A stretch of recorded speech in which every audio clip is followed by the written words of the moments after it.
Bumper-to-bumper traffic for miles waiting to get into food banks. Keep it going. As millions of suddenly unemployed Americans now struggle to get food on the table. We have to do this to survive. I'm just a single parent. There's nobody but me. Thousands of relief centers from Pittsburgh to St. Louis and Honolulu. Staffed by volunteers, traffic cops, even the National Guard. I had a lady here yesterday with 4 little kids in the car, and she says, I'm a waitress and I don't have any food. But people aren't just there for food. Almost every parent, right, who has to come and ask for diapers, you can feel this and see this just like visceral fear and worry. In Texas, 6,000 cars waited to get into this San Antonio center, many camping out overnight. When they see that box of food coming into the car, some of them smile and some of them cry. We're seeing them from all income levels, because when somebody gets laid off and the income stops coming in, even if they may have a fancy car or fancy house, they're going to be hungry. Though demand is up, inventories have plummeted. It's devastating. It's something that none of us could have ever predicted. Farmers across America have no way to ship their food to the places that need it most. Carrie Sanders is in Florida. Food banks report they're overwhelmed with demand, while farmers in Florida in the middle of their harvest say they are heartbroken because the logistics just don't exist to get the fresh corn, green beans, and other vegetables to those who need it. Instead, it's all being plowed under. But for many families in need, help is on the way. Hey, Shalom. All praises, glory, and honor unto Yahweh, Ba'ashem Yahushai, Ba'ashem Kakodash. Double honors unto the apostles and elders of Great Millstone that rule well through the scriptures, peace and hopeful elect. And yeah, that makes you think of this scripture right here. The book of, let me see, 2nd Esdras, chapter 16, starting at, I start at 17. It says, woe is me, who will deliver me in those days? He's talking about the end time days, all right? It says, the beginning of sorrows and great mournings, the beginning of famine and great death. See, we at the beginning stage of sorrows, of great mourning with, weeping and famine, all right? Because famine is the lack of food, the lack of resources, all right? It says, and the powers shall stand in fear. Pardon me. It says the beginning of wars. See, we at the beginning of wars too. All right. You got the scripture speaks about the last days. There will be wars and rumors of wars.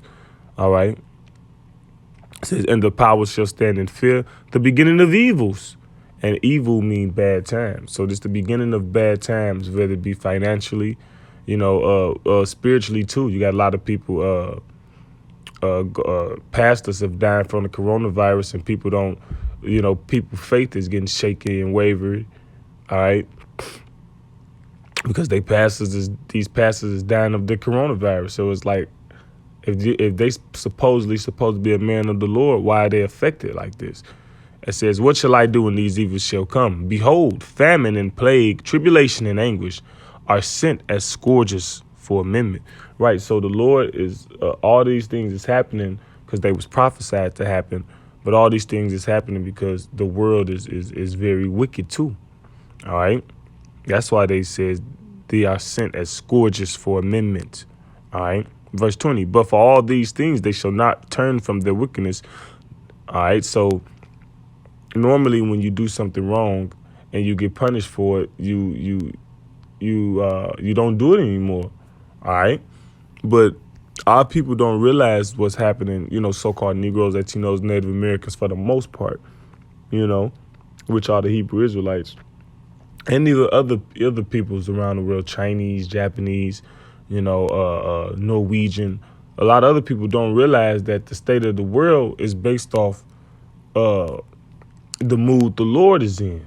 All right. So it says, but for all these things, they shall not turn from their wickedness, nor be always mindful of the scourges. So people are not looking like, okay, well, this is an act of God, or this is the wrath of God, It said, behold, victuals shall be so good cheap upon earth. And victual is like, a victual is it could be food, it could be resources, it could be toilet paper, it could be gas. And gas is very cheap. You can get 2 hamburgers for $3 at McDonald's. All right. You know, I believe gas out here in Indianapolis, Indiana, it's around 150 to 160. But when you go around those little, the more, I don't want to necessarily say rural, but, out the way areas out here in Indianapolis, you go to little areas that's out the way, not as urban or not as city-like. Gas about 129, man. Gas about 129, 130. So even 20 to 30 cents even cheaper. That's real cheap for gas. It says, but behold, victuals shall be so good, cheap upon earth, that they shall think themselves to be in good case.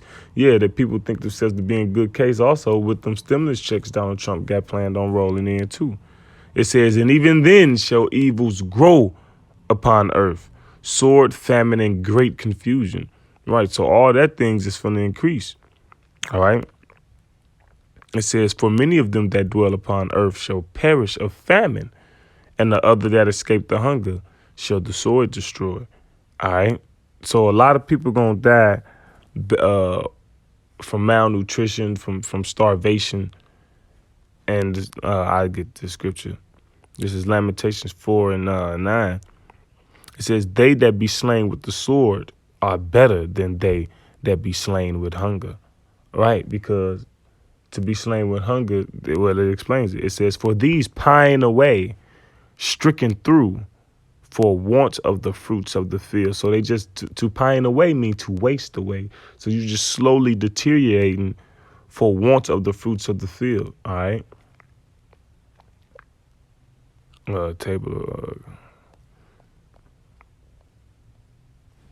Back in 2nd Ezra 16 and 23. And the dead shall be cast out as dung, and there shall be no man to comfort them, for the earth shall be wasted, and the city shall be cast down.